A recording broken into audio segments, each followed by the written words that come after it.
Serious consequences of rusty iron in your tap water.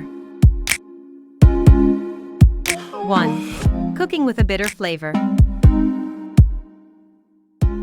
It's a bad idea to cook with rusty water, although you cannot ingest enough rusty water to make you sick. Iron-contaminated water can affect the taste of food. 2. Early wrinkles and dry skin. Every time you bathe in rusty water, your hair becomes dry. It also removes the moisture of your skin instead of adding to it. 3. Overexposure to iron. Regularly eating and drinking rust-prepared foods and beverages may result to food poisoning.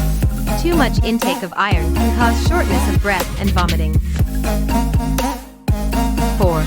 Rust can discolor and stain clothes. Discoloration and permanent, uneven staining can be caused by rusty water. Iron-contaminated water can ruin your clothes even with a good washing machine.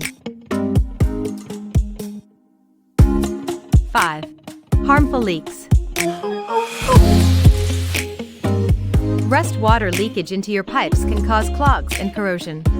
The minor leaks of rusty water through old, worn-out pipes can also cause harmful effects to your home. Thank you for watching. Please like and subscribe.